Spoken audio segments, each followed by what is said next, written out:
My grandson, Ethan, called me at 6 in the morning. The phone vibrated against the nightstand with that kind of insistence that only brings bad news or wonderful surprises. I opened my eyes slowly, still wrapped in the thick fog of sleep, and saw his name lit up on the screen. Ethan, my grandson, the son of my son who is no longer here. I answered with a racing heart, because at that hour nothing good usually comes. His voice sounded different, trembling, broken, as if he had been crying or was holding back something too huge for his 16 years. "Grandma," he said, "don't wear your red dress today, please." I asked him why, but he barely took a deep breath before answering, "You'll understand soon." And then he hung up, just like that, without explanations, without saying goodbye. I stayed there, sitting on the bed, the phone still warm in my hand, feeling something icy crawl down my back. I tried to call him back. Once, twice, 3 times. Nothing. Voicemail, message after message. "Ethan, answer me. I'm worried. What's wrong? Tell me something." But the silence on the other end was worse than any answer. I got up. My legs were shaking. Not because of age, though I am 64 years old, and sometimes my knees remind me of every past winter. No, they were shaking with fear. With that feeling, all mothers and grandmothers know when something is wrong with our children, even if we don't know exactly what. I walked to the closet. I opened the doors slowly as if the answer might be hidden inside. And there it was. My red dress, hanging in the center. Impeccable, freshly washed. It was my favorite, the one I wore to go downtown, for my doctor's appointments, to feel alive again. Red like the poppies that grew in my mother's garden. Red like the life that still beats inside me. I reached out to take it, but I stopped. Ethan's words echoed in my head like an alarm bell. "Don't wear your red dress today." There was something in his tone, something that was neither a teenage whim nor a bad joke. It was a warning. It was real fear. I stepped back. I closed the closet. And for the first time in years, I obeyed without understanding. I put on a grey sweater, black pants, clothes that made me invisible. Clothes that any woman my age would wear without drawing attention. As I dressed, I looked out the window. The sky was low, covered with grey clouds that threatened rain. The streets were still empty. The neighborhood was asleep. Everything seemed normal, but I knew it wasn't. I went down to the kitchen. I put water on to boil for tea. My hands moved on their own, following the 30-year routine, but my mind was elsewhere. On Ethan. On that call. On the red dress hanging in the closet like a warning I still didn't comprehend. I thought about calling Jennifer, my daughter-in-law. She had lived with Ethan since my son died 3 years ago. A car accident, a rainy night, a curve taken too fast. And suddenly my world split in two. Before that night, and after. Jennifer became a widow at 35. I lost my only son, and Ethan lost his father. But something had changed in Jennifer after the funeral. She became distant, cold, as if the pain had turned her into someone I no longer recognized. She stopped visiting me. She stopped answering my calls. And when she did, her answers were short, empty, as if I were an obligation and not family. Ethan was different. He came to see me every week. He brought me flowers. He told me about school. He hugged me with that strength only those who still believe hugs can save lives have. And maybe they can. But this morning, his voice was not the same. There was something broken in it. Something that told me whatever was happening was bigger than him, bigger than me, more dangerous than I could imagine. I looked at the clock. At 7:15, I had a doctor's appointment at 10, downtown. I would have to take the 9:30 subway, the same subway I had taken every month for years, the same route, the same station, the same predictable life I built after my husband died 3 years ago. Living alone teaches you things. It teaches you to listen to the silence, to trust your gut, to recognize when something doesn't fit. And this morning, nothing fit. I picked up my purse. I checked that I had everything: wallet, keys, phone, medical documents, everything in its place, all normal. But as I was about to leave, I looked back toward the stairs, up toward the second floor, toward the closet where the red dress still hung, waiting. And that's when I knew it. Hours later, when I saw what I was about to see, when my blood ran cold and my world crumbled again, I would understand why my grandson had called me, crying at 6 in the morning. I would understand why his voice trembled, why he begged me not to wear that dress. But at that moment, closing the door of my house, walking toward the station with the grey sky over my head, I still didn't know. I still believed that danger was something distant, something that happened to other people, in other cities, in other lives. I didn't know that danger had already knocked on my door, that it was already inside my family, that it had already chosen its victim, and that victim was supposed to be me. I left the house at 9 o'clock. The air was cold, biting, with that smell of wet earth that announces a storm. The streets of my neighborhood were quieter than usual. Some neighbors were taking out the trash. A woman was walking her dog. A man was washing his car with slow, mechanical movements. Everyday life. Routine. Nothing out of place.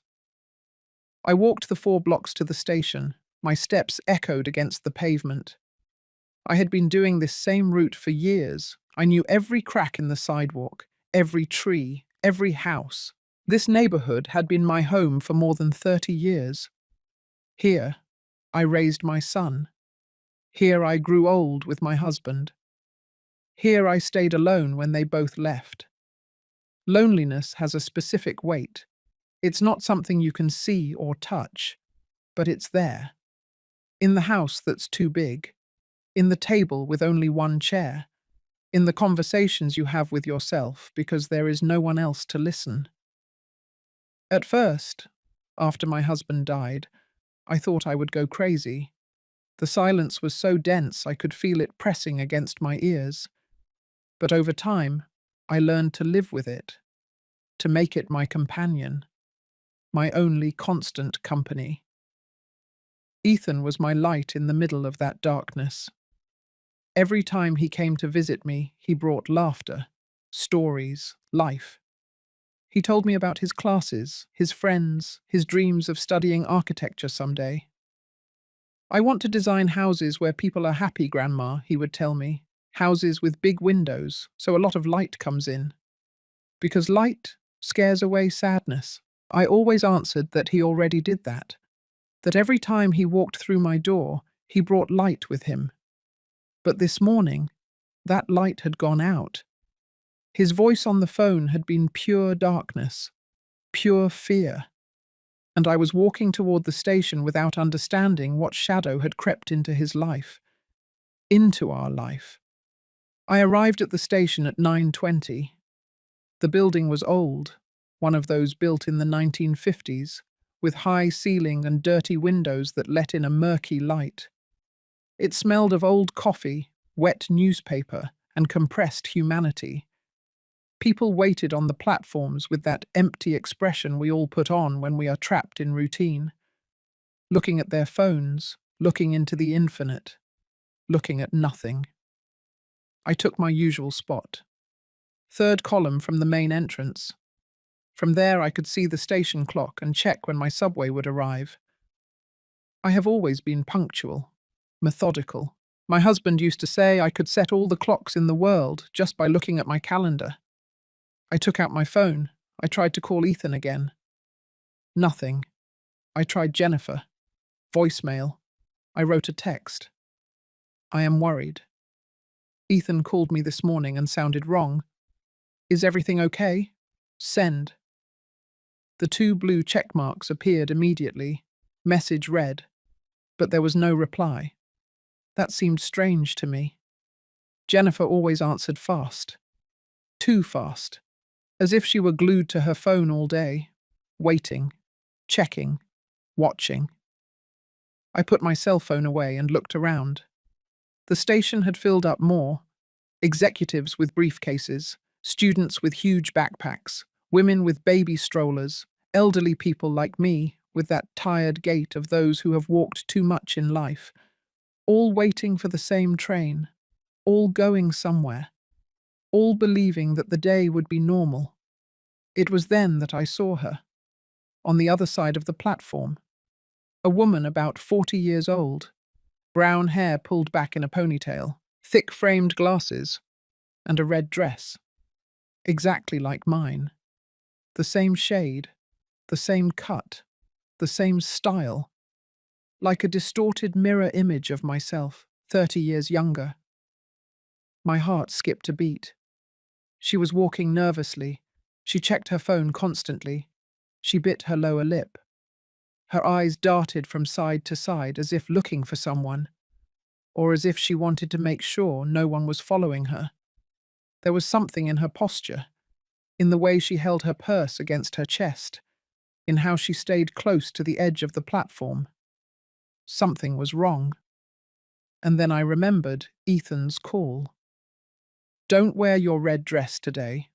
You'll understand soon. A chill ran down my spine. I felt the hairs on my arms stand up. My breathing quickened.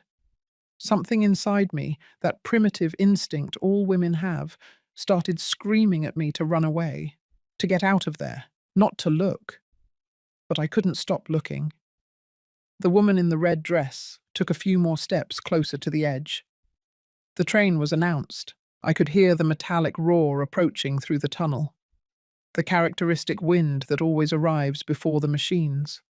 The smell of iron and electricity. People prepared themselves. They moved toward the edge, ready to board as soon as the doors opened. The usual routine, the mechanical ballet of every morning. But I didn't move. My eyes were fixed on that woman, on that red dress that should have been on my body, on that scene that was beginning to unfold like a slow-motion horror movie.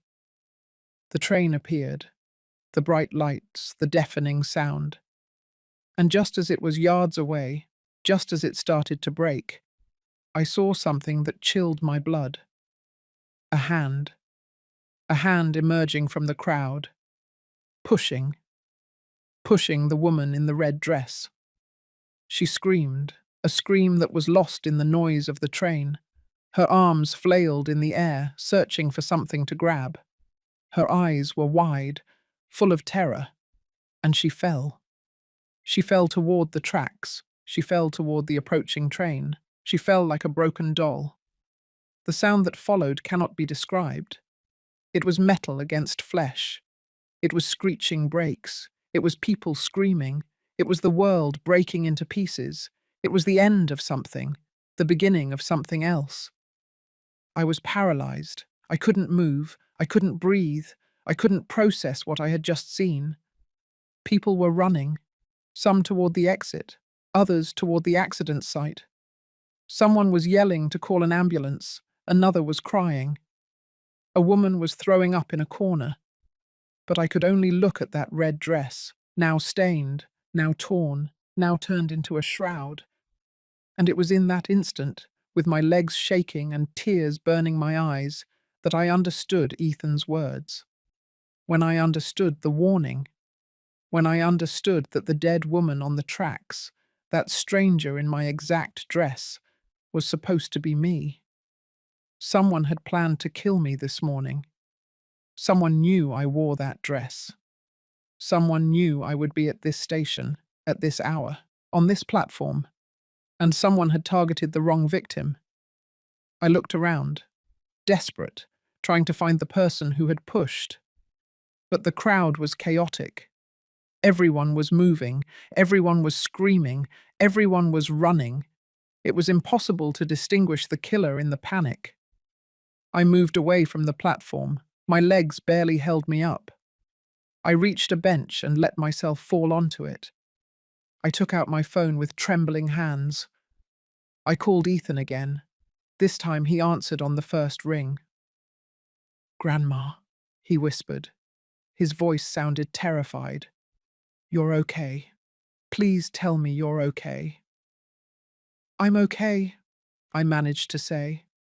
But something terrible just happened. A woman, in a dress like mine, someone pushed her onto the train tracks. I heard him hold his breath. A heavy silence. And then, in a voice that was barely a thread, "I am so sorry, Grandma. I tried to warn you, I tried to save you, but I didn't know how to tell you without you thinking I was crazy." "Ethan," I whispered, "what is going on? Who wants to hurt me?" "I can't talk right now," he said quickly. "She is close, but I have to tell you something. Something I found out. Something terrible. I'll see you at your house at 6 o'clock. Don't tell anyone you spoke to me. Anyone. Grandma. Not even her." And he hung up. The police arrived in less than 10 minutes. First the patrol cars, then the ambulance. After that, the detectives. The station became a hive of uniforms, flashing lights and voices giving orders. They cordoned off the area. They asked everyone to stay to give testimony. Some obeyed. Others disappeared into the crowd, fleeing from bureaucracy or their own fears. I stayed seated on that bench, watching the scene as if it were unreal, as if I were watching a movie and not my life. A young officer approached. He had a serious, professional face, but his eyes betrayed that this affected him too. No one gets used to violent death, no matter how much it's part of their job. "Mum, I need you to tell me what you saw," he said in a firm but kind voice. I told him everything. The woman in the red dress, her nervousness, the hand that came out of the crowd, the shove, the fall, the horror. I spoke in a mechanical voice, as if reading a script that someone else had written, because that's how it felt. As if this wasn't my story. As if I shouldn't be here. "Did you see who pushed her?" the officer asked, writing in a small notebook. I shook my head. It happened very fast. There were a lot of people. I only saw the hand, but it was intentional. It was not an accident. Someone pushed her deliberately. The officer nodded. "We will review the security cameras. I need your contact information in case we have more questions." I gave him my name, my address, my phone number. He wrote it all down and told me I could leave, but that I should be available for additional statements. I stood up. My legs were still trembling. I walked toward the exit with uncertain steps, feeling all eyes fixed on my back. Did they know? Did they know that woman had died in my place? I left the station. The fresh air hit my face like a slap. I breathed deeply. Once, twice, 3 times, trying to fill my lungs, trying to feel alive again. But it was difficult. Very difficult. I looked at my watch. At 10:15. I had missed my doctor's appointment. I would have to reschedule it. But at that moment, that was the least important thing. The important thing was to get home, to lock myself in, to wait for Ethan, to understand what the heck was going on. I took a taxi. I didn't want to get on a subway again. Maybe never again. The driver was an older man, about 60 years old, with a radio on that was broadcasting the news. I heard fragments. Accident at Grand Central Station. A woman dead. Causes under investigation. Witnesses requested. The words floated in the air like ghosts. "You came from there?" the driver asked, looking at me through the rearview mirror. "Yes," I murmured. "Terrible," he said, shaking his head. "This world is getting more dangerous. You can't even leave your house feeling safe anymore." I didn't answer. I just looked out the window. The streets passed in a blur. People walked hurriedly. Cars honked. Life went on. As always, as if nothing had happened. But for me, everything had changed. In a matter of seconds, my reality had fragmented into 1,000 pieces. I arrived home 20 minutes later. I paid the driver and got out of the car in a hurry. I opened the door with trembling hands. I went inside. I locked the door. I slid the deadbolt, the security chain. All the protections that normally seemed exaggerated to me. Today they weren't. I leaned against the door. I closed my eyes. And for the first time since I left the house this morning, I cried. I cried for that unknown woman who died in my place. I cried for the fear I felt. I cried for the confusion. I cried for Ethan and whatever he was going through. I cried because I was 64 years old and I was tired. Very tired. When I managed to control the tears, I went up to my bedroom. I went straight to the closet. I opened the doors, and there it was. The red dress, hanging where I had left it this morning. Innocent, beautiful, deadly. I took it down carefully, as if it might bite me. I held it up in front of me. It was just fabric, just a dress. But it had been the difference between life and death. If I had worn it, if I hadn't obeyed Ethan's warning, I would be the one in the morgue now. It would be my body they were identifying. It would be my broken bones, my spilled blood. My life ended. I dropped the dress onto the bed. I sat down next to it. And that's when I started thinking clearly, connecting the dots, asking the right questions. Who knew I wore that dress? Who knew I was going to the station today? Who had a reason to want to kill me? The answer was obvious and terrifying. My family. Jennifer. She knew my routine better than anyone. She knew that every first Tuesday of the month I went to the doctor. She knew I always took the 9:30 subway. She knew I liked that red dress. But why? Why would Jennifer want to kill me? We were family. I was the grandmother of her son, the mother of her late husband. What could she gain from my death? And then I remembered the insurance policy. When my husband died, he left a considerable life insurance policy, $500,000. I was the beneficiary. And when I died, Ethan would inherit everything. But Ethan was a minor, which meant that Jennifer, as his legal guardian, would have control over that money until he turned 21. $500,000, a fortune for someone like Jennifer, who since my son's death had not been able to hold a stable job, who lived on the small pension she had left and her dwindling savings. I stood up. I paced the room, thinking, calculating, trying to make sense of all this. If Jennifer wanted my money, she would have to kill me, but do it in a way that looked like an accident. A shove at the station, during rush hour, amidst the crowd, easy to execute, hard to prove, perfect. But something had gone wrong.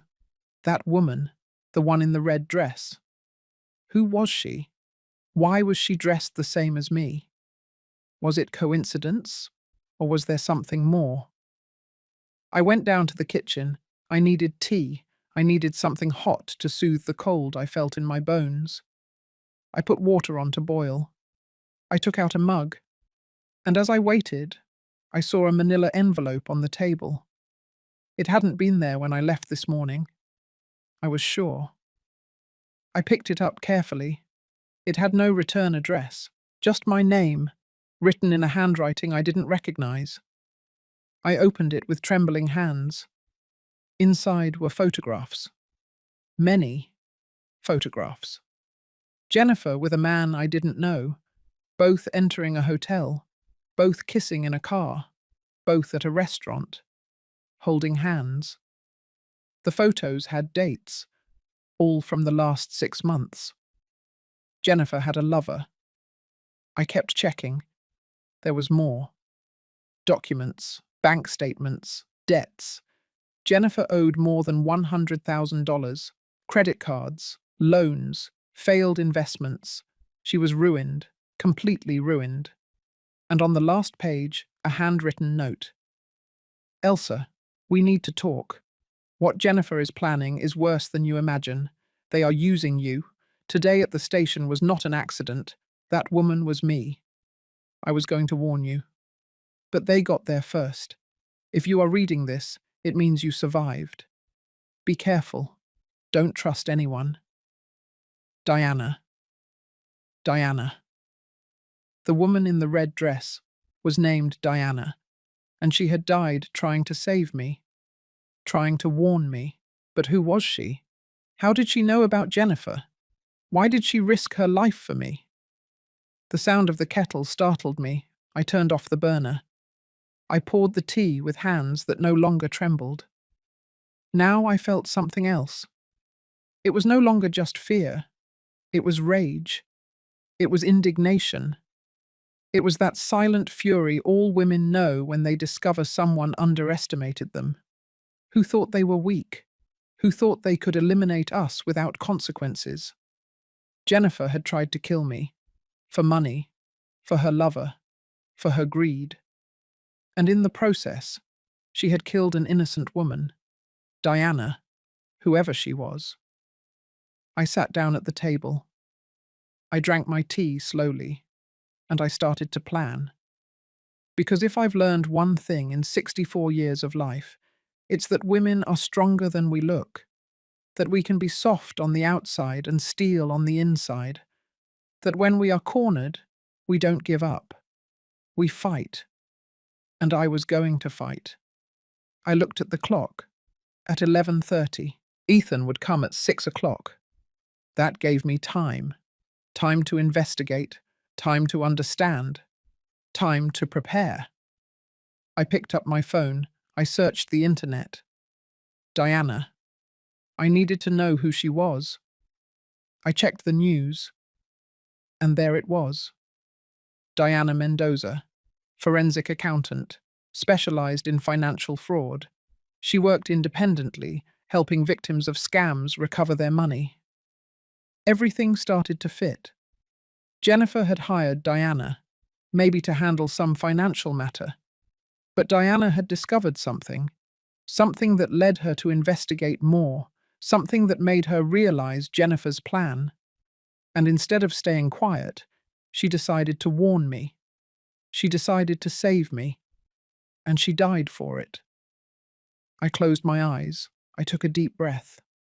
And I swore that her death would not be in vain, that Jennifer would pay, that the truth would come out, that justice, that elusive and fragile thing, would prevail. But first I needed more information.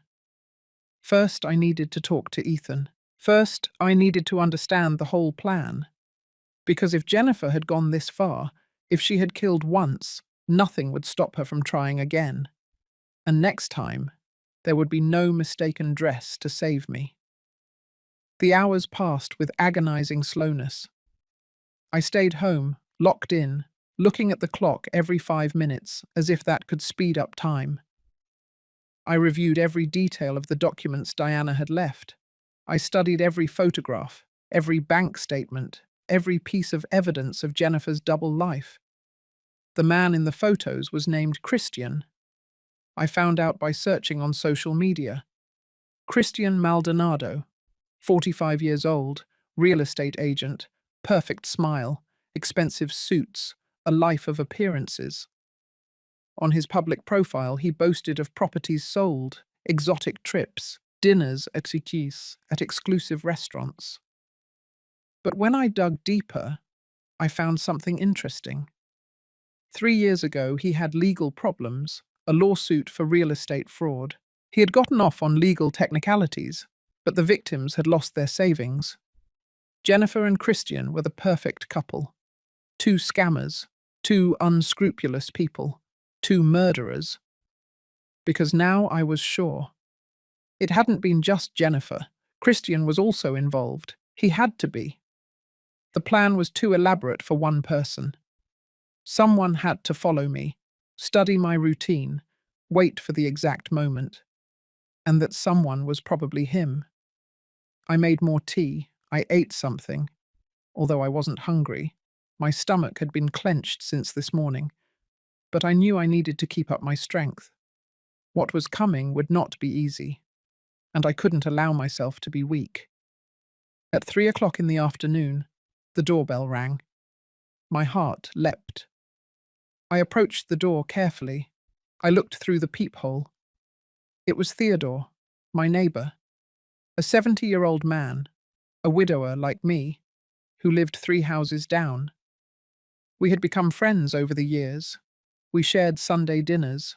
We talked about our deceased spouses, about loneliness, about how to survive when everyone you loved is gone. I opened the door just a crack, leaving the chain on. "Elsa," he said, his voice worried. "I saw the news. The thing at the station. They say they're looking for witnesses. You were heading there this morning, weren't you? Are you okay?" I nodded. "I'm fine, Theodore. Thank you for worrying." "Did you see what happened?" he asked, looking at me with those grey eyes that had seen too much in life. "I saw everything," I whispered. "It was horrible." Theodore looked at me in silence for a moment.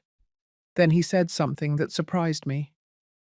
"You need help, Elsa, because if you are in trouble, you can trust me. Old folks like us have to look out for each other." I felt my eyes well up with tears. I had forgotten what it was like to have an ally, someone to trust. I opened the door completely. "Come in," I told him. "I have to tell you something." Theodore came in and sat down in the living room. I served him tea, and I told him everything.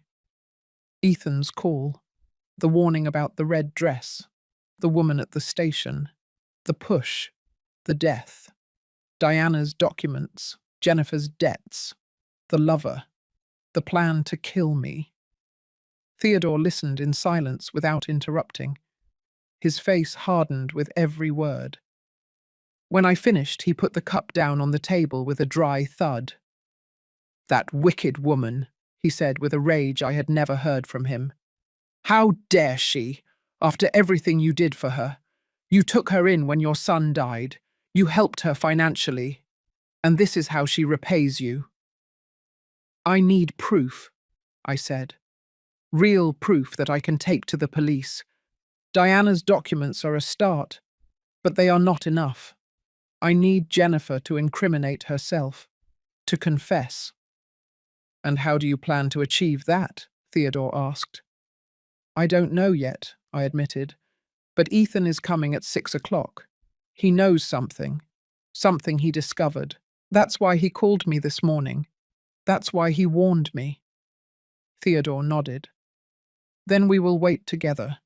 You shouldn't be alone in this, Elsa. It's dangerous."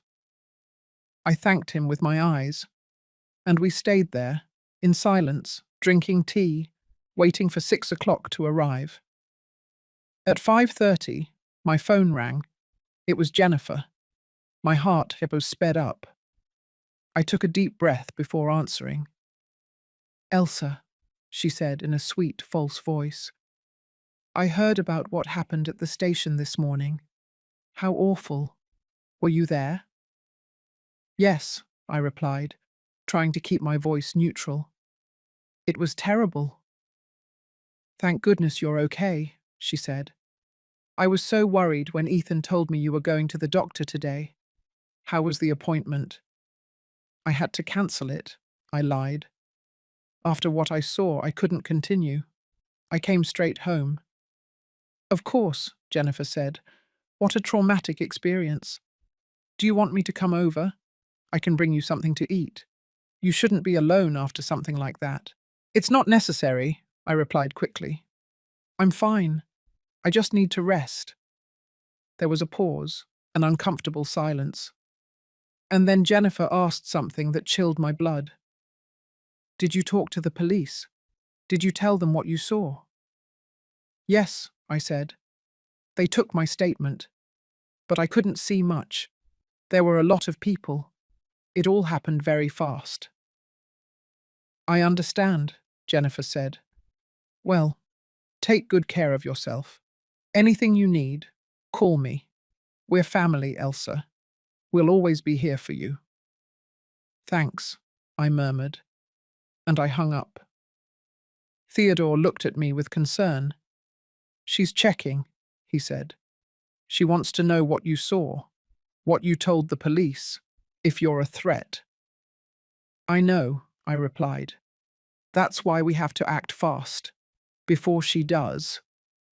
At 6 o'clock on the dot, the doorbell rang. This time it was Ethan. I saw him through the peephole and opened the door immediately. My grandson rushed in like a storm. His eyes were red, as if he had been crying. His hands were shaking. He looked younger than his 16 years, scared, vulnerable. He hugged me tightly. I thought I had lost you, he whispered against my shoulder. I thought I was too late, that I hadn't saved you. You saved me, I told him, stroking his hair. Your call saved my life, Ethan. But I need you to tell me everything. How did you know? What did you discover? Ethan pulled away from me. He looked at Theodore with distrust. He's a friend, I assured him. You can trust him. Ethan nodded. The three of us sat in the living room, and my grandson began to speak. 2 weeks ago, he began, his voice trembling. I heard Mum talking on the phone. It was late. I was supposed to be asleep. But I got up for water and I heard her. She was in her room, talking to someone. Her voice sounded different, excited, thrilled. She was saying things like, "We'll have the money soon, just a little longer. No one will suspect anything." Go on, I encouraged him. The next day, I checked her phone. I know it was wrong, but something told me I had to do it. I found messages with someone named Christian. They were talking about you, Grandma, about your insurance policy, about how I would inherit when you died, about how they could use that money to start a new life together. What else did they say? Theodore asked. They talked about a plan, Ethan continued. They were going to make it look like an accident. They mentioned the station, your routine, your red dress. Christian said it would be easy. Lots of people. No one would see anything. Perfect. I felt the rage burn inside me. Why didn't you tell me sooner? I asked, trying not to sound accusatory. I didn't know how, Ethan said, tears in his eyes. She's my mother, Grandma. I know she's wrong. I know she's a horrible person. But she's my mother, and I didn't want to believe she was capable of something like that. I thought maybe I had misunderstood, that I was jumping to conclusions. And what made you change your mind? Theodore asked. Last night, Ethan replied. I heard her talking again, this time with Christian in person. He came over when I was supposedly sleeping. I heard them in the living room. Christian told her that everything was ready for tomorrow, that he had been following the accountant, that she was also wearing a red dress, that if something went wrong with the first attempt, they would have to eliminate her too, because she knew too much. Diana, I murmured. Who is Diana? Ethan asked. The woman who died this morning, I explained. The woman who was trying to save me. The woman who died in my place. Ethan turned pale. Oh my God, he whispered. It's my fault. If I had spoken sooner. If I had gone to the police. It's not your fault, I told him firmly. The blame is Jennifer's and Christian's. They are the murderers. They planned this, and they will pay. But how? Ethan asked. And We don't have proof. It's my word against theirs, a minor against his mother. No one will believe me."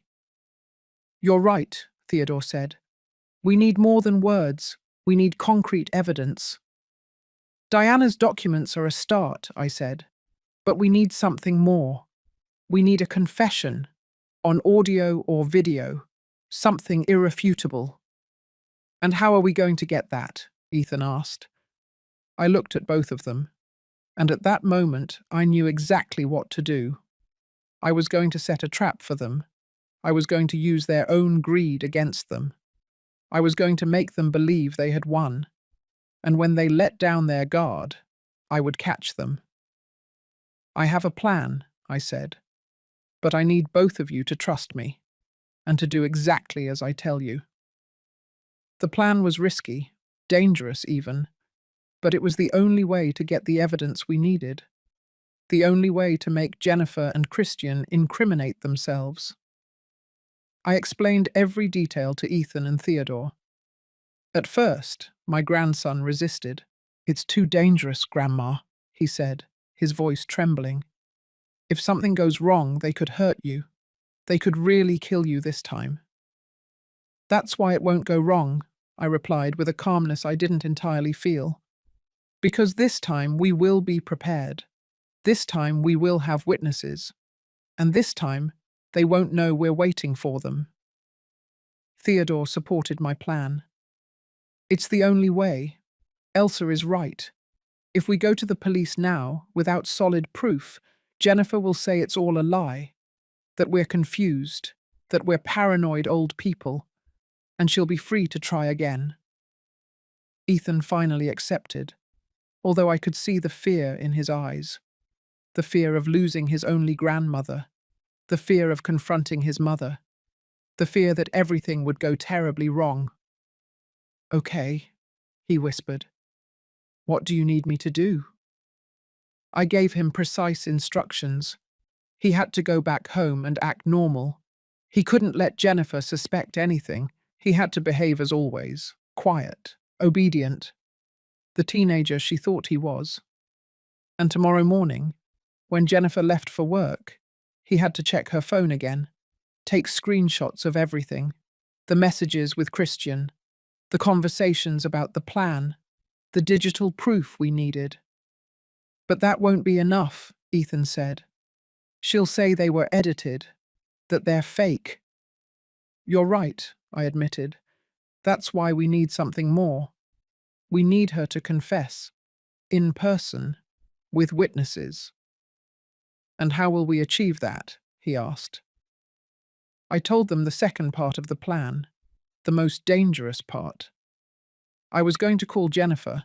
I was going to tell her I was very shaken by the station incident, that I needed to see her, that I needed to talk about something important related to my will. That word, will, would be the perfect bait. Jennifer wouldn't be able to resist. She would come running, thinking she would finally get access to my money. "And when she arrives," I said, "I will record the entire conversation. I will make her talk. I will make her confess." "What if she doesn't confess?" Theodore asked. "What if she's smarter than that?" "Then we will use Plan B," I replied. "Ethan will tell her he knows everything, that he found the messages, that he's going to the police. Jennifer will panic. And when people panic, they make mistakes. They say things they shouldn't say." "It's manipulation," Ethan said softly. "It's justice," I corrected. "Diana died because of her, an innocent woman, and Jennifer cannot go unpunished. She cannot get away with it." Theodore put his hand on my shoulder. "You won't be alone in this, Elsa. I'll be here, hidden, but here. If something goes wrong, I'll intervene. I'll call the police. I'll do whatever is necessary to protect you." I thanked him with my eyes, and we set the plan in motion. Ethan went home around 7 o'clock. I made him promise he would text me when he arrived, that he would keep me informed of Jennifer's every move, that he wouldn't do anything reckless. Theodore stayed with me for a while longer. We reviewed every detail of the plan, every possible scenario, every emergency exit. At 8 o'clock, he went home, but he promised me he would be available all the time, that he would keep his phone on, that he would come running if I needed him. When I was alone, the house felt bigger than ever, more empty, more silent. I walked from room to room, thinking about everything that had happened within these walls. The birthdays, the Christmases, the laughter, the tears. My son taking his first steps in that living room. My husband reading the newspaper in that armchair. Ethan running down the hallway when he was little. This house had witnessed my entire life, my joys and my sorrows. And now, it was about to witness something else. My vengeance, my fight, my refusal to be a victim. I poured myself a glass of wine. I didn't usually drink, but tonight I needed it. I needed something to calm my nerves, something to silence the fear that threatened to paralyze me. I thought about Diana, about that woman I didn't know in life, but who gave her life trying to save mine. Who was she really? Did she have family? Children? Someone who was now mourning her absence? I searched the internet again. I found more information. Diana Mendoza, 42 years old, divorced, no children. She lived alone in a small apartment downtown. She had studied accounting at the State University. She had specialized in financial fraud after her father lost all his savings in a pyramid scheme. So Diana knew what it was like to lose. She knew what it was like to be a victim, and she had dedicated her life to preventing others from suffering the same. She was a hero, a brave woman who didn't stay quiet when she discovered evil, who didn't look away, who acted, and she died for it. I closed the laptop. I finished my glass of wine, and I made a decision. I would not allow Diana's death to be in vain. I would make her sacrifice mean something. I would bring Jennifer and Christian to justice, no matter the cost. At 9 o'clock, I received a text from Ethan. I'm home now. Mum is acting normal. She asked me if I had gone to see you. I told her yes, that you were okay but a little shaken by the station thing. She smiled. Grandma, it gave me the chills to see her smile like that, like she was happy you were traumatized. I replied quickly, You are doing great. Keep acting normal. Tomorrow we begin. Tomorrow, he replied. And then he added, I love you, Grandma. Please be careful. I love you too, I wrote. Everything will be fine. Trust me. I barely slept that night. I stayed awake thinking about every detail, about every word I would say to Jennifer, about how I would provoke her into confessing. I had to be subtle, clever. I couldn't scare her. I had to make her feel safe, confident, victorious. At 3 in the morning, I finally fell asleep, but my dreams were full of trains, red dresses, and hands pushing from the shadows. I woke up several times, startled, my heart pounding and cold sweat on my back. At 7 o'clock, I got up. I showered. I dressed in comfortable clothes. I made strong coffee. And I waited. At 9 o'clock, a text came from Ethan. Mum just left. I'm checking her phone. Oh my God, Grandma. There are more messages, more plans. They didn't just want to kill you. They were also planning to take money from your account beforehand, forging your signature, slowly draining you so you wouldn't notice. Take screenshots of everything, I replied, and send them to me. Over the next 30 minutes, my phone filled with images, conversations between Jennifer and Christian, detailed plans, dates, times, bank accounts, amounts.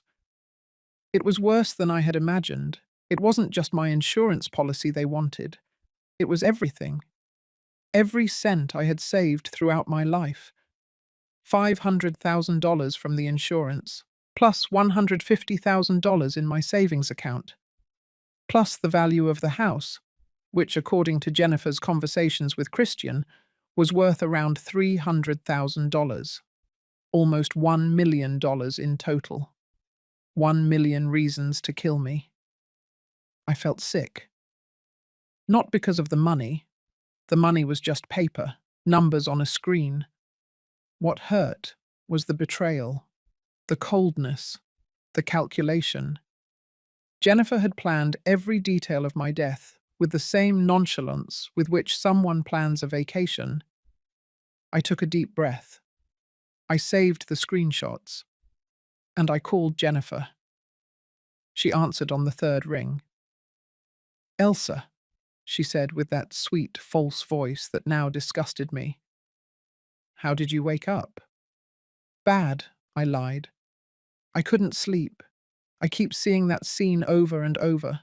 The woman falling, the train, the blood." "Oh, poor Elsa," Jennifer said, with a feigned compassion that was almost comical. "It's normal. It was a very traumatic thing. Have you thought about talking to someone? A therapist?" "Maybe," I said. "But right now I need to talk to you. About something important." There was a pause. "About what?"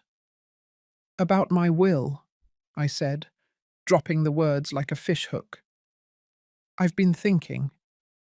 After yesterday, I realized that I could die at any moment, and I need to make sure everything is in order, that Ethan is protected, that you are protected." I could feel her pulse racing on the other side of the line. "Of course," she said, trying to sound casual. "When do you want to talk?" "Today," I replied. "This afternoon. Can you come at 5 o'clock?" "Perfect," Jennifer said. "I'll be there.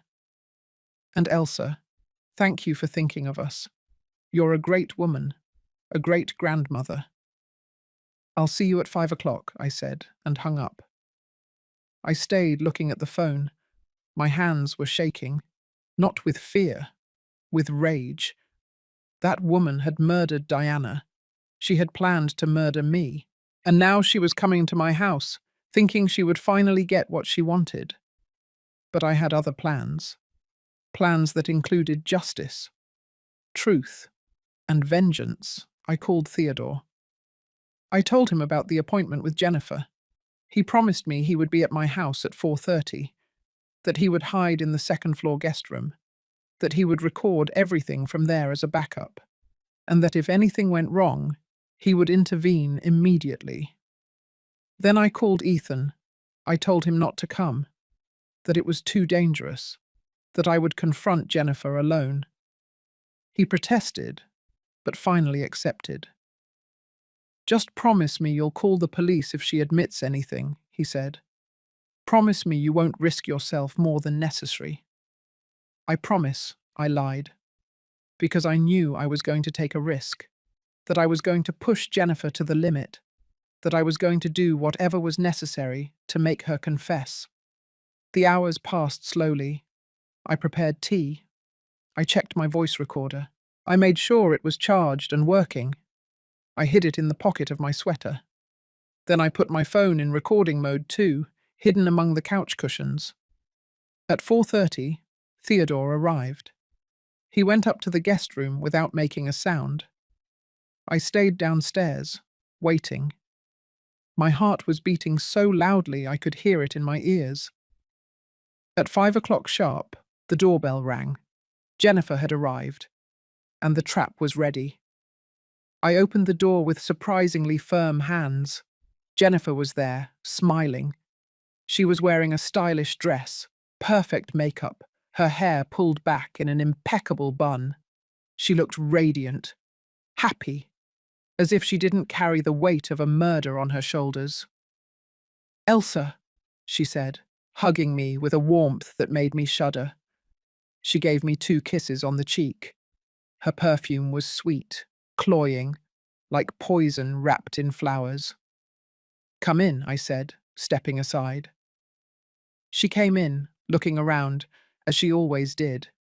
evaluating, calculating. Her eyes rested on the paintings, on the furniture, on every valuable object. I knew what she was thinking. How much is this worth? How much can I get for that? It's all mine. Soon it will all be mine. Do you want tea? I asked in a friendly voice. Please, she replied, sitting down on the couch, right where I had placed the recording phone among the cushions. Perfect. I went to the kitchen. I prepared the tea with calm hands. I took a deep breath. This, as it was the moment, I couldn't fail. I returned to the living room with 2 steaming mugs. I handed one to Jennifer and sat opposite her. Thank you for coming, I said. Of course, she replied, blowing on her tea. We're family, Elsa. I'll always be here for you, especially after what happened yesterday. It must have been horrible. It was, I said, letting my voice crack a little. Seeing that woman die, so close, it could have been me. Don't say that, Jennifer said with false concern. You're fine. You're safe. For now, I murmured. But at my age, you never know when the last day will be. That's why I wanted to talk to you. About the future. About Ethan. Jennifer's eyes sparkled. Tell me. I've been thinking about making changes to my will, I said, watching her reaction. I want to make sure that if something happens to me, Ethan is well taken care of. That he has everything he needs. That's very sensible, Jennifer said, leaning forward. What kind of changes are you considering? Well, I began. I have the insurance policy, $500,000, and my savings, and this house. It all adds up to quite a bit. It's a good amount, Jennifer said, trying to sound casual, but I could see the greed in her eyes. And it would all go to Ethan, right? That's the question, I said, taking a sip of tea. I've been thinking. Ethan is still very young, 16 years old. What happens if something happens to me now? He can't manage that money alone. Of course not, Jennifer said quickly. That's what I would be for. As his mother, as his legal guardian. I would manage everything until he's old enough. Exactly, I said, nodding. You would have total control over his inheritance, over my money. Well, technically it would be his money, Jennifer corrected. But yes, I would manage it. I would invest it wisely. I would make sure it lasts him, that he has a good future. And what about you? I asked, looking directly at her. What would you get out of all this? Jennifer blinked. What do you mean? I'm his mother, she said. You've raised Ethan alone since my son died. You've worked hard. You've sacrificed a lot. Don't you think you deserve something too? Something for yourself? I watched her shoulders relax. Ah, she said, smiling. Well, I suppose that would be fair. I mean, raising a child costs money, and time, and energy. Exactly, I said. That's why I was thinking of modifying my will, leaving a portion directly to you, not as Ethan's guardian, but as my daughter-in-law, as family. Jennifer's eyes lit up like a predator seeing its prey approach. Really, Elsa, that would be very generous of you. I was thinking about $100,000, I said, directly for you, so you can start your life over, find happiness, maybe even find someone new. Jennifer was silent for a moment. Then she said something that surprised me with its honesty. How did you know? About what? I asked, feigning innocence. About Christian, she said quietly. About me seeing someone? Ethan mentioned it to me, I lied. He said he saw a man leaving your house one morning. Jennifer sighed. I was going to tell you, Elsa. I really was. But I didn't know how. I thought maybe you would be upset. that you would feel like I was betraying your son's memory. My son is dead, I said firmly. He died 3 years ago, and you are alive. You have the right to be happy, to start your life over. I don't judge you for that, Jennifer. Thank you, she said, and for the first time, I saw something close to real emotion on her face. It means a lot to me to hear that. Christian is a good man. We love each other. We want to build a future together. And that future costs money, I said. Jennifer remained silent. Then she nodded slowly. Yes, we have plans. We want to buy a house, start a business, but all that requires capital. And well, I haven't been very good at managing my money these years. I know, I said softly. I know you have debts, Jennifer. I know you've been struggling. How? She began to ask. But I interrupted her. Because I am your mother-in-law, I said. Because I worry about you, about Ethan, about this family, and I want to help. Jennifer looked at me with tears in her eyes. Would you really do that, Elsa? Would you really change your will to include me? Yes, I said, but there's something I need to understand first. What is it? She asked, tensing up. The woman who died yesterday at the station, I said, observing every micro-expression on her face. The one wearing the red dress. Do you know who she was? Jennifer went very still. No, she said slowly. Why do you ask?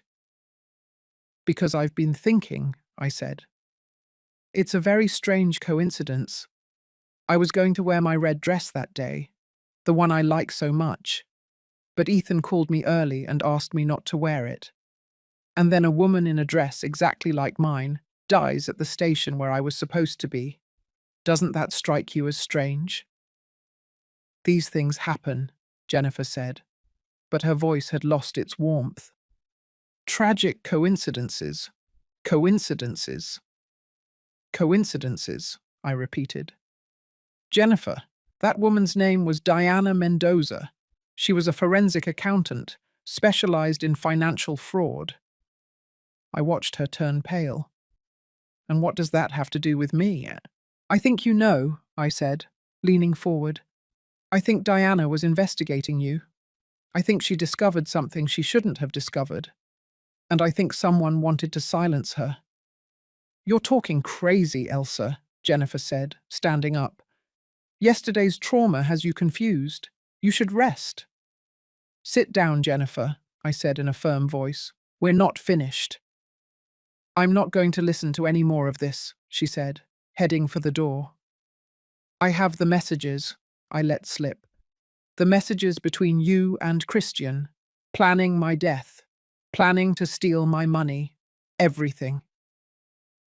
Jennifer froze. She turned around slowly. Her face had completely changed. The mask of sweetness had disappeared. In its place was something cold, dangerous. I don't know what you're talking about, she said. I know exactly what I'm talking about, I replied. I know you followed me, that you studied my routine, that you planned to push me in front of the train. But Diana got there first, trying to warn me. And Christian mistook her for me. He killed her, believing it was me. Prove it, Jennifer said with an icy smile. I don't need to prove it to you, I said. I need to prove it to the police, and I will. I have the documents Diana left me. I have the screenshots of your messages. I have witnesses. Witnesses, Jennifer laughed. Who? Ethan. He's a child. My son. He'll say whatever I tell him to say. Ethan is no longer afraid of you, I said. He's no longer under your control. Jennifer took a step toward me. Her expression was now completely different, threatening. You should be careful, Elsa. Accidents happen, especially to old women who live alone, who fall down the stairs, who forget to turn off the stove, who have heart problems. Are you threatening me? I asked, feeling the adrenaline rush through my veins. I'm telling you the truth, she replied. If you go to the police with those ridiculous accusations, you will regret it. Christian and I will make sure of that. Christian, I repeated. Your accomplice. The man who pushed Diana. The murderer. It was an accident, Jennifer said, shrugging. The wrong woman at the wrong time. These things happen. I felt sick. How can you be so cold? Diana was innocent. She was a good person. And you killed her. I didn't kill her, Jennifer said. I wasn't even there. You can't prove anything, Elsa.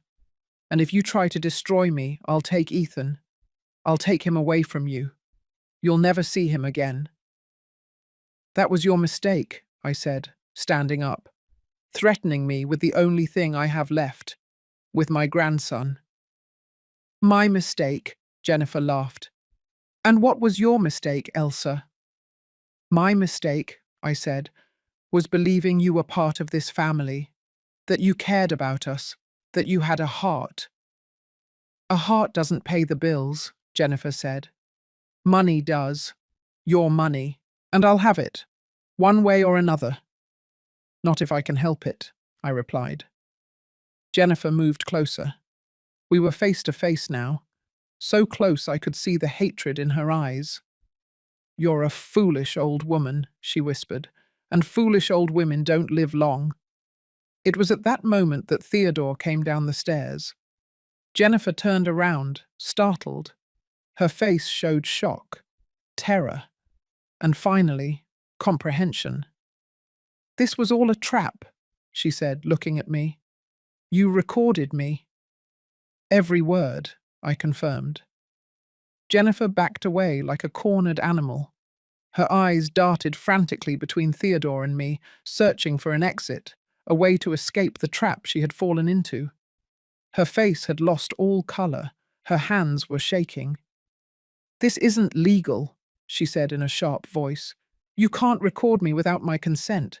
It won't stand up as evidence. Actually, it does, Theodore said calmly.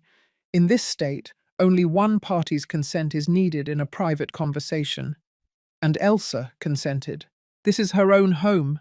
Everything you said here was recorded. Jennifer laughed, a hysterical, sharp laugh, full of desperation. You think you've won, don't you? You think a recording is going to destroy me. It's not just the recording, I said. It's the messages, the financial documents, Ethan's testimony, the station's security cameras. Everything together paints a very clear picture. Jennifer, you and Christian planned my murder, and in the process, you killed an innocent woman. No one will believe you, Jennifer said, but her voice had lost conviction. I'm a widow, a single mother. You are a paranoid old woman and her nosy friend. Who do you think the police will believe? The evidence, Theodore replied. The evidence doesn't lie. Jennifer collapsed onto the sofa. She buried her face in her hands. For a moment I thought she would cry, that she would break, that maybe, deep down somewhere, there was still something human in her.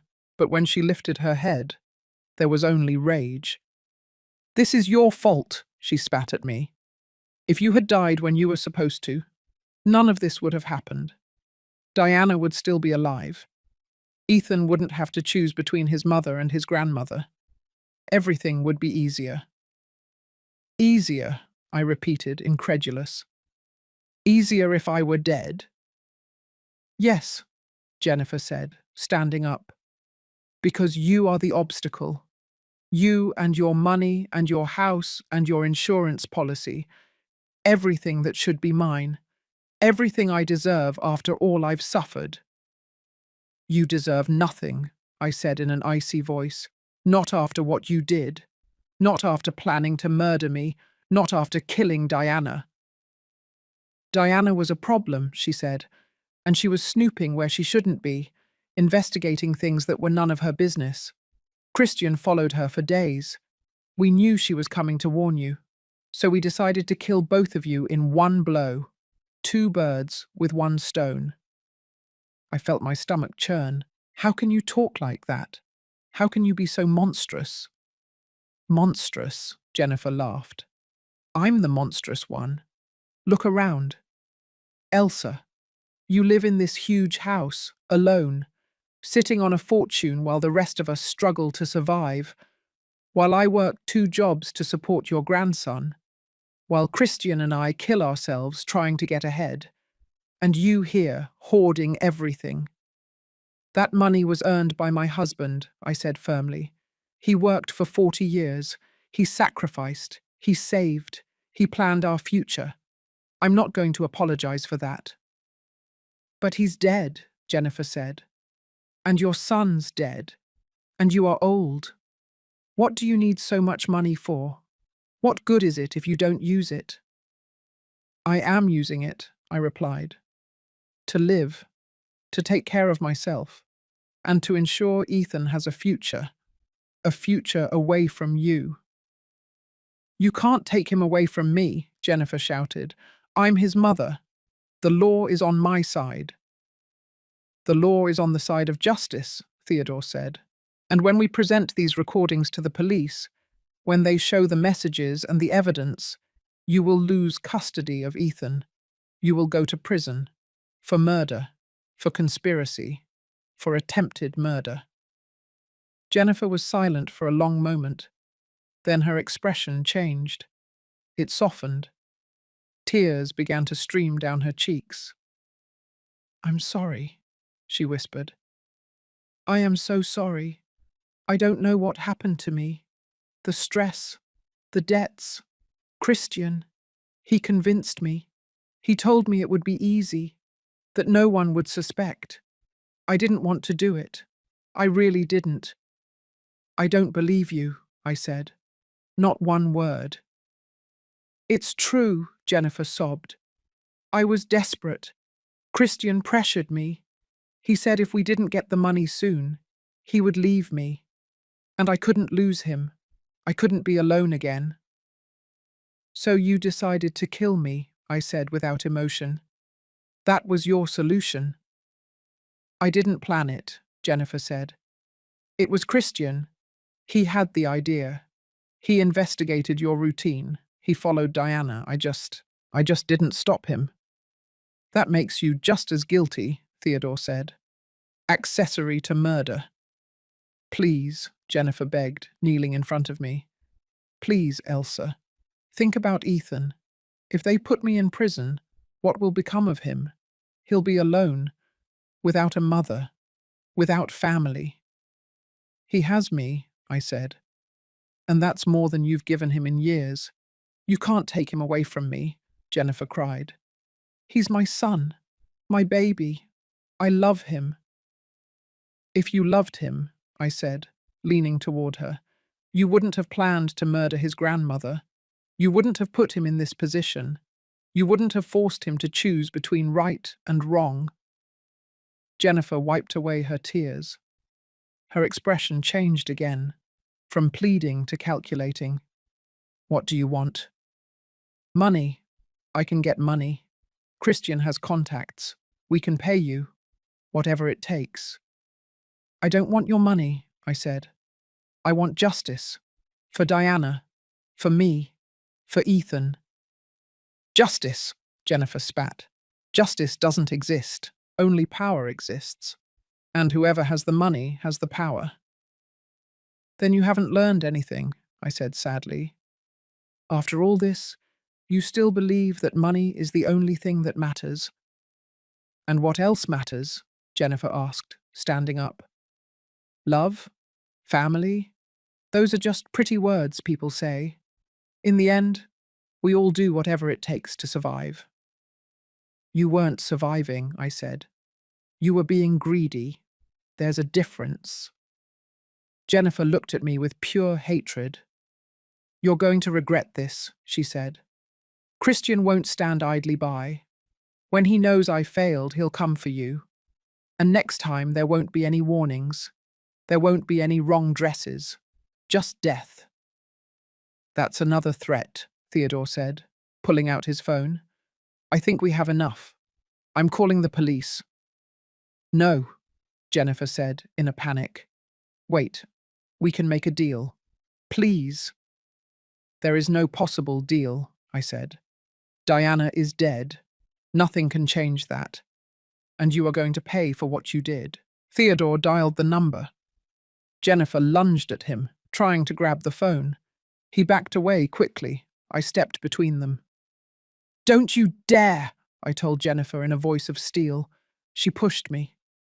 I lost my balance. I fell backward. My hip hit the coffee table. The pain was instant and sharp. Theodore dropped the phone and rushed toward me. Jennifer seized the moment. She grabbed her purse and ran for the door. She threw it open and ran out. We heard her running down the stairs, her heels clacking against the cement, the sound of a car starting up.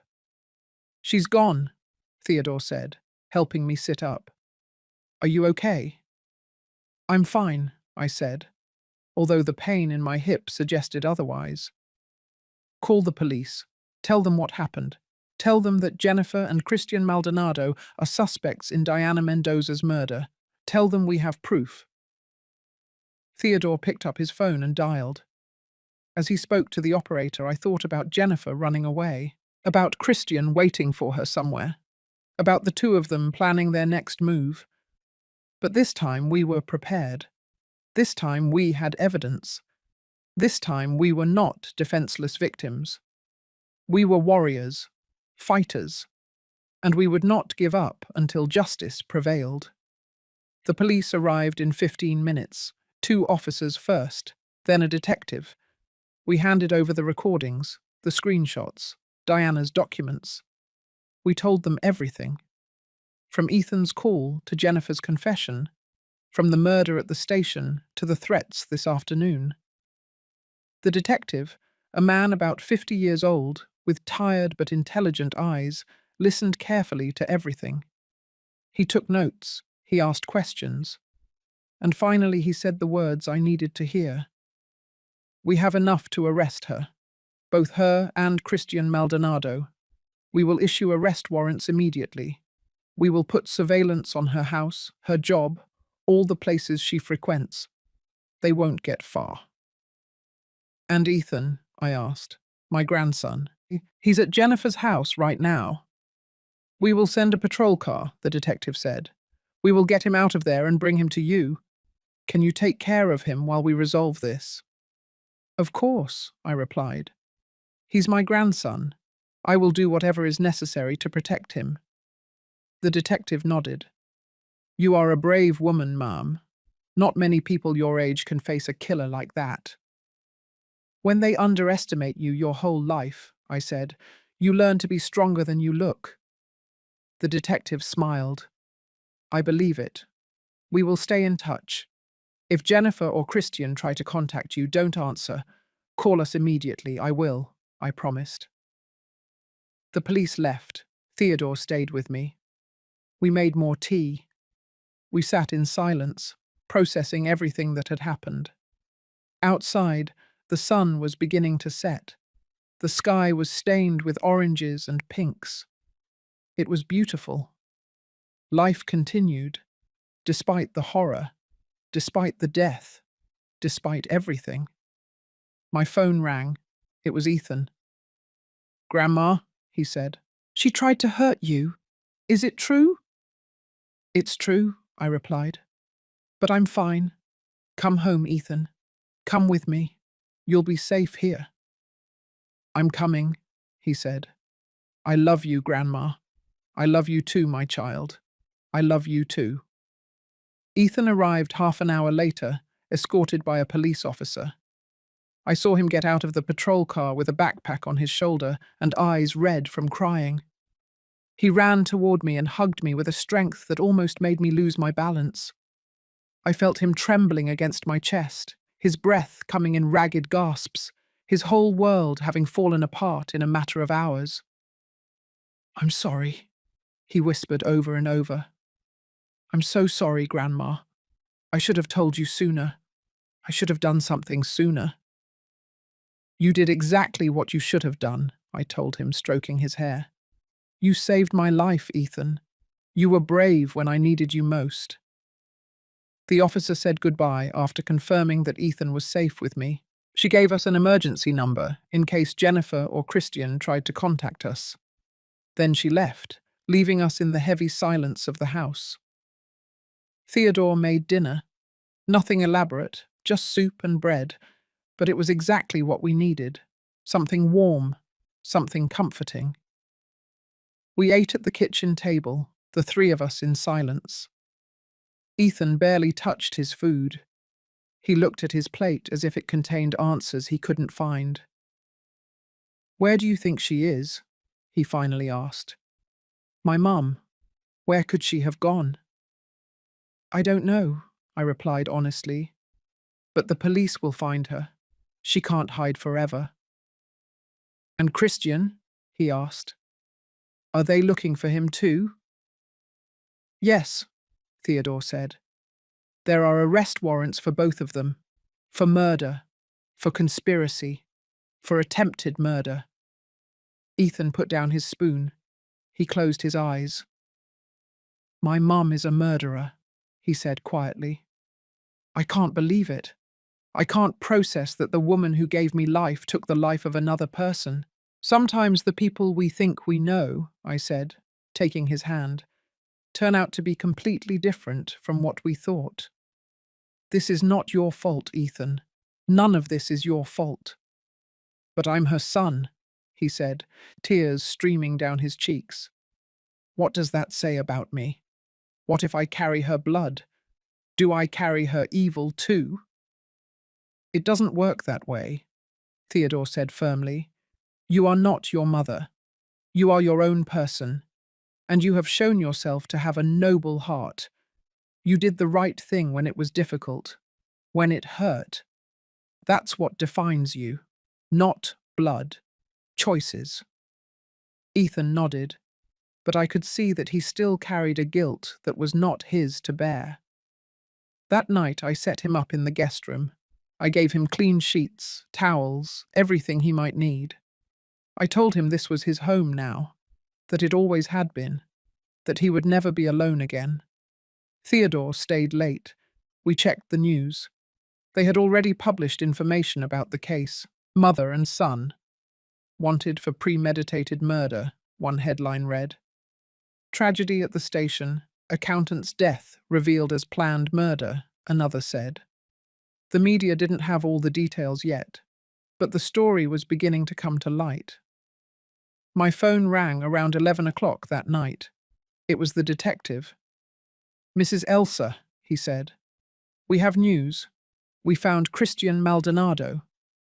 "Where?" I asked. "He tried to cross the state line," he explained. "They stopped him at a checkpoint. He is in custody now. He pleaded innocent, but with the evidence we have, he won't get far." "And Jennifer?" I asked, holding my breath. "Still nothing," he admitted. "But we have surveillance in every possible place. Airports, bus stations, even family homes. She'll turn up. They always do." "I hope you're right," I said. "We are," he assured me. "Rest, Mom. You've had a very long day. We'll keep you informed." I hung up and told Theodore. He seemed relieved. That night I slept little. Every noise startled me. Every creak in the house made me think Jennifer had returned, that she was coming to finish what she had started. I checked the locks 3 times, the windows, the back door. Everything was secured, but the fear wouldn't go away. At 3 in the morning, I went downstairs for water. I found Ethan in the kitchen, sitting in the dark. "I couldn't sleep," he said when I turned on the light. "Me neither," I admitted, sitting beside him. We stayed there, in shared silence, 2 people trying to process the unprocessable. Finally, Ethan spoke. "Do you think I'll ever trust anyone again?" he asked. "After this?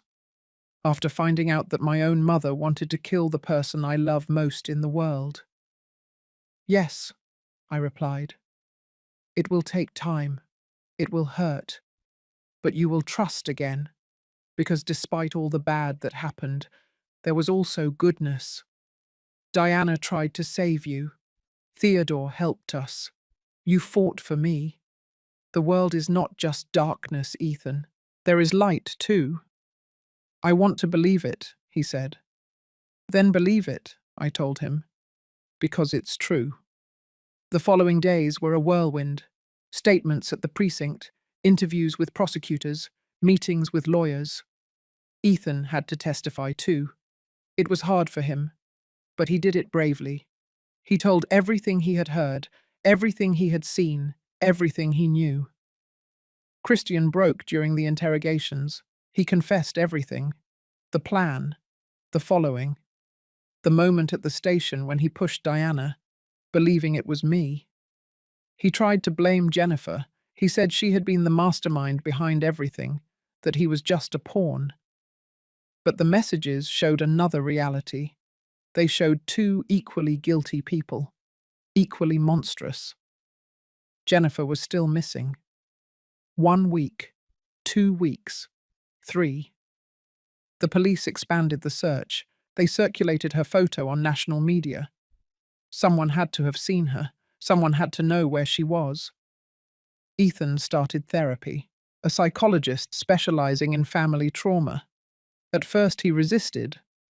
I don't want to talk about her, he would say. I want to forget. But eventually he understood that forgetting was not healing, that to move forward he had to process what had happened. I went to therapy too.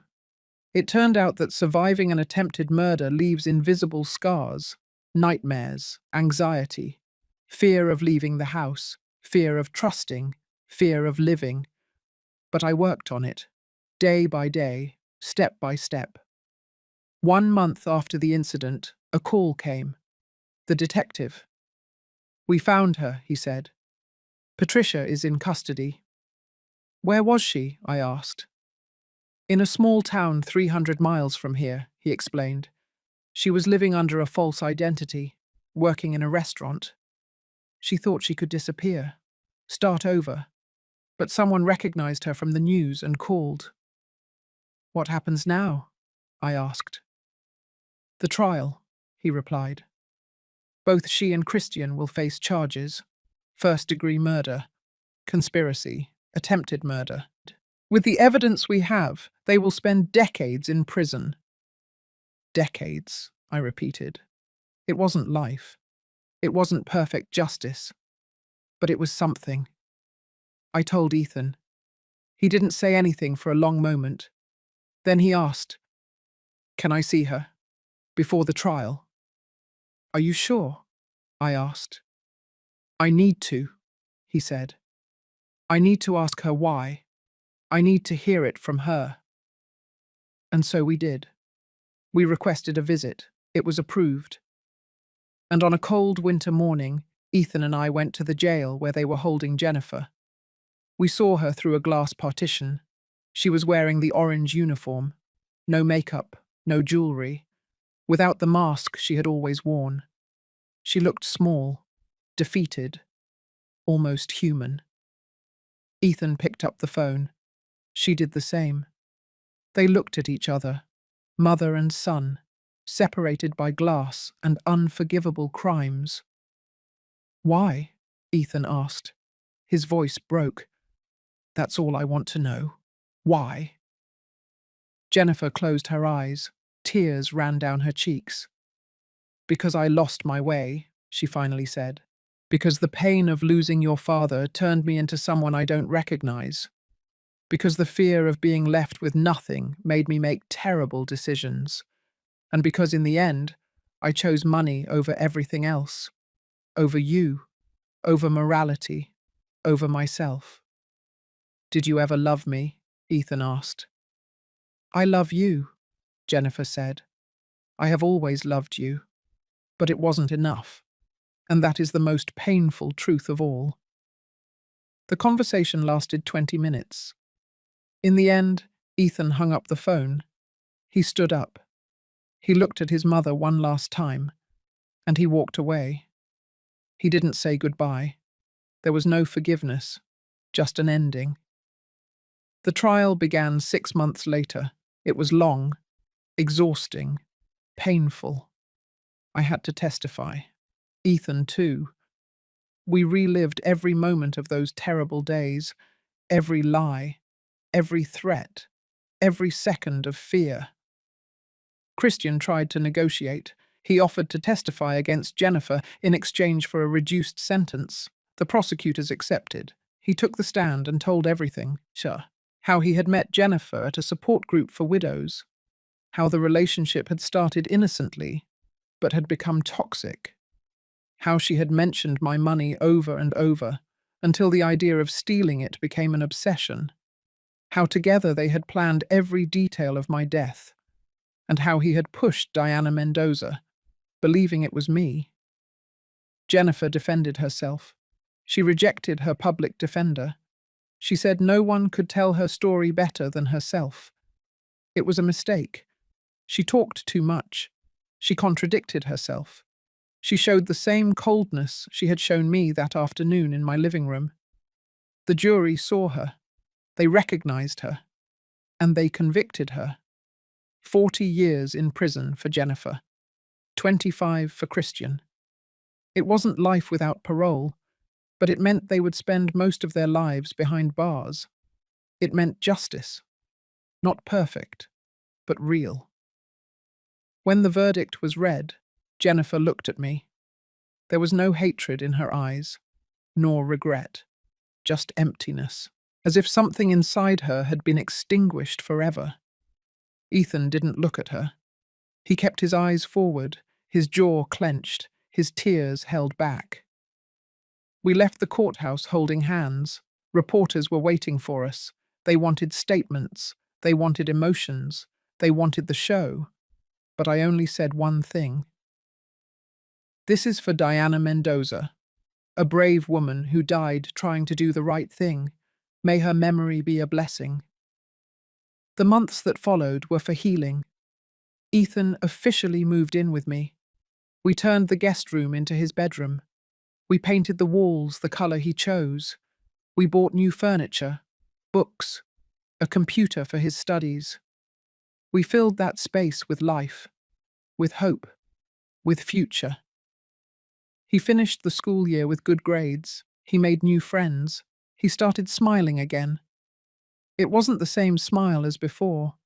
It carried the scars of what he had lived through, but it was genuine. It was healing in progress. I healed too. The nightmares lessened. The next day, I returned to the station. It was difficult.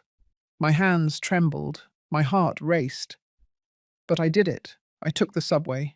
I reached my destination. And when I got off, I felt something akin to victory. Theodore became a permanent part of our lives. He had dinner with us twice a week. He helped Ethan with his math homework. He accompanied me to my doctor's appointments. He became the grandfather Ethan needed. The friend I had lost years ago. I used part of my money to create a foundation in Diana Mendoza's name, an organization that helped victims of financial fraud, that offered free legal advice, that fought against scammers and opportunists. Diana had dedicated her life to protecting others. Now her legacy would continue. On the first anniversary of her death, we held a memorial. Her colleagues attended, people she had helped, strangers who had read her story and been moved. We planted a tree in the park near the station. A plaque read, Diana Mendoza, Silent Hero. She will not be forgotten. Ethan read a poem he had written. It spoke of bravery, of sacrifice, of how sometimes angels don't have wings but red dresses. I cried listening to him. I cried for Diana, for everything she had lost, for everything she had given.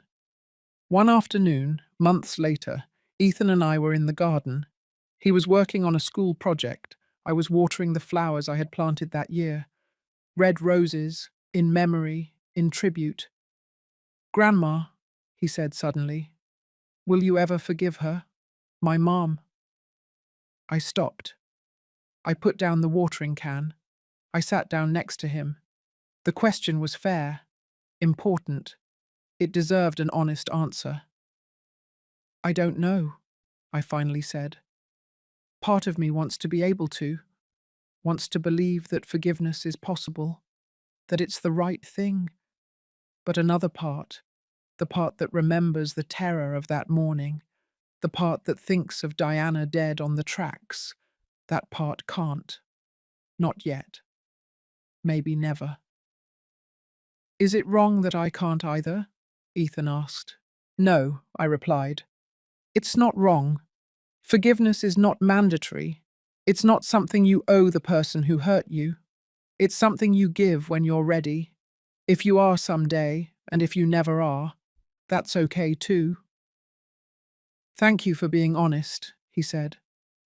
A lot of people tell me I should forgive her, that she's my mother, that someday I'll understand. But I don't think I will. I don't think I'll understand how she could try to kill the person I love most. I hugged him, long, hard. My grandson, my joy, my reason to keep going. I finally donated the red dress to a charity. I couldn't keep it in my closet. It was beautiful, but it was stained with memories too painful. I hoped someone else could use it, that for that person it would just mean a pretty dress, nothing more, nothing less. Life continued, as it always does. The seasons changed. Summer came with its suffocating heat, then autumn with its golden leaves. Ethan turned 17. He started thinking about colleges, about careers, about futures. He talked about studying law. I want to help people like Diana, he would say. I want to make sure justice isn't just a pretty word. I was getting older, 65 now. My knees protested more, my back ached more frequently, but I was alive, awake, present, and that was more than Jennifer had planned for me. One night, almost 2 years after everything, I was in my room getting ready for bed when I found something at the bottom of a drawer. An old photograph of my son, Ethan's father, smiling, young, full of life and promise. I spoke to him as I used to when he had just died. I miss you, I told him, every day, but I think you would be proud of Ethan, of me, of how we fought, of how we survived. The wind moved the curtains. A cool breeze came through the window, and for a moment, just for a moment, I felt peace. Because in the end, that was what we had achieved. Not revenge, not destruction. Peace. The peace of knowing we had done the right thing, that we had honored Diana, that we had protected Ethan, that we had faced the darkness and emerged, scarred but whole, on the other side. I went to bed that night thinking about the red dress, about Ethan's call, about how a simple warning had saved my life, and I understood, finally, completely, the reason for everything. My grandson had called me at 6 in the morning because he loved me, because he chose truth over blind loyalty, because he was braver than any adult in that situation, and because, in the end, true love is not staying quiet. It's speaking up. It's warning. It's saving. I closed my eyes, and I slept without nightmares for the first time in 2 years. Life after horror is possible. It's difficult. It's full of scars. But it is possible. And we were the living proof of it.